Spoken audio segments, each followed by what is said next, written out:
I strongly urge people to listen to what I'm saying and to consider owning gold and silver as significant historical wealth and not rely upon a dollar, which is at the end of its Keynesian fiat experiment.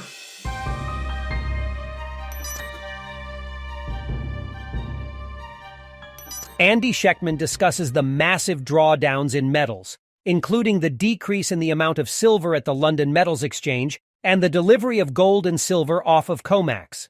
He questions who is buying all of these metals and highlights the one-way street nature of metal deliveries from COMEX. Why are the super private and well-informed investors draining the London Metals Exchange and COMEX of all its metal to where the London Metals Exchange has the least amount of silver ever in the history of the exchange since they started taking records? Why has 70% of all the registered silver been drained off of COMEX over the past 18 months? Why do we see in one day 45% of all the kilo bars in gold, 26 million ounces gone in one day delivered off of COMEX? Who's got that kind of bread? Why do we see 2 weeks after that 5% of all the 100-ounce gold bars on COMEX delivered off of COMEX? When you deliver a bar off the COMEX exchange, it's a one-way street because you no longer have the liquidity. But we had some very large orders recently that some of them have become public because one of the clients that I did an order with wanted me to tell the world how difficult it was for her to get $50 million out of the bank to place an order with us. It took her almost 5 days. And she wanted me to tell everyone that get your money out of the banks because it took me 5 days to get my money with threats of calling the regulators to get my money out of the bank. So anyone who pulls metal off of COMEX like this, these massive deliveries we've seen, where in one day all this stuff is disappearing and this bleed down of supply, normally they would take it out of one category called registered. Those are the bars that can be delivered, and move it into eligible. Those are bars that they're eligible if I want to put them into register, but they're not for sale. They're mine. I'm hanging on to them, not for sale.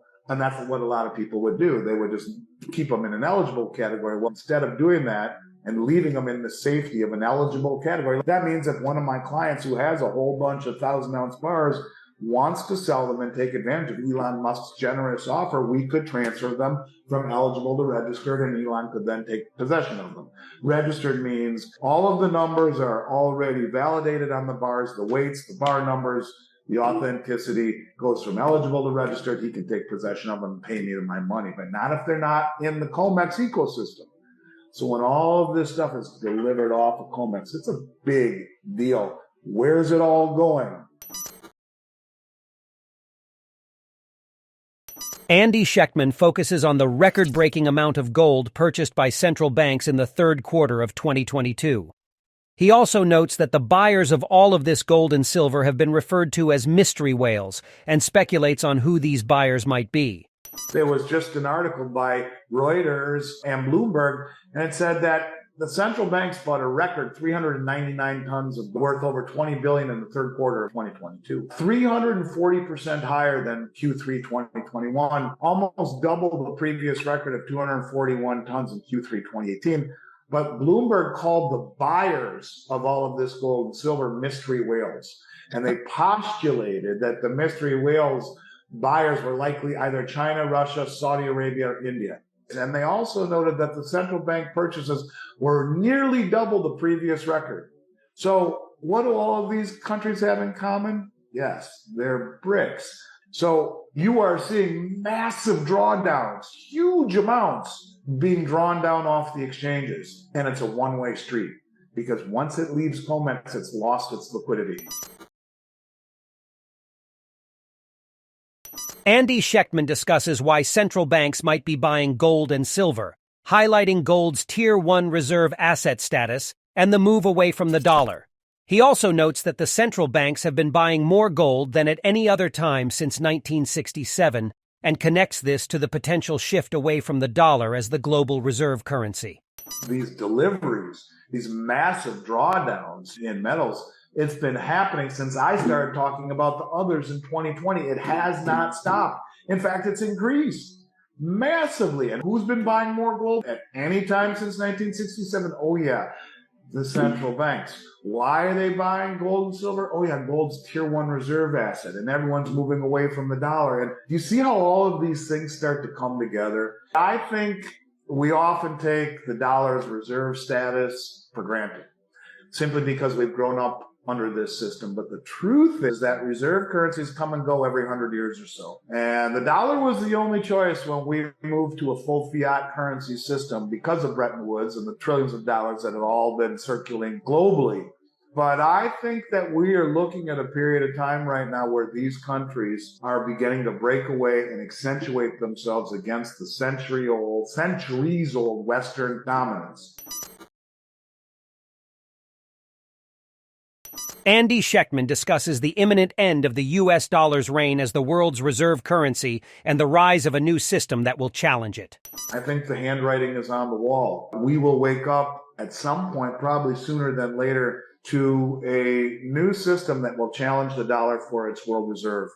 You already have China saying to Russia that we are ready to get serious right now and build the energy infrastructure with Russia and the other BRICS nations. You can see it. It's happening. And when that announcement is made and OPEC and Saudi Arabia dump the dollar as its sole settlement currency, and all of these countries on the planet who've had to own dollars for 50 years start to sell them because the dollar becomes a hot potato. Andy Schectman explains the consequences of the dollar losing its status as the world's reserve currency, including massive inflation and hyperinflation, as well as higher interest rates to compensate for the loss of purchasing power. This is your great reset moment where the dollar comes flooding home, creating massive inflation, hyperinflation. And the byproduct of inflation is higher interest rates to compensate for the loss of purchasing power. I really do believe that if you are not a contrarian, you will be a victim. I really do believe that if you are fully invested in dollars, you're destined to go broke. And I want people to know that when I talk about gold and silver, it is never, ever, and go back and listen to anything I've said for the past decade, gold is not an investment. Silver is not an investment. It may perform like one, may make you wealthy, but they are wealth. 5,000-year wealth that has outlived every world war, German hyperinflation, the Great Depression, and every pandemic. Andy Schectman emphasizes the importance of owning gold and silver as a form of historical wealth, rather than relying solely on the dollar, and highlights the actions of influential traders and companies accumulating large stockpiles of metal. When you see the most well-funded, well-informed, influential traders on the planet accumulating the stockpile of metal that they are, when you see a company like JP Morgan, who paid a $920 million fine to the Justice Department for suppressing gold and silver, accumulate over 45 million ounces of gold and 1.2 billion ounces of silver, the largest physical position of metals ever owned off their books.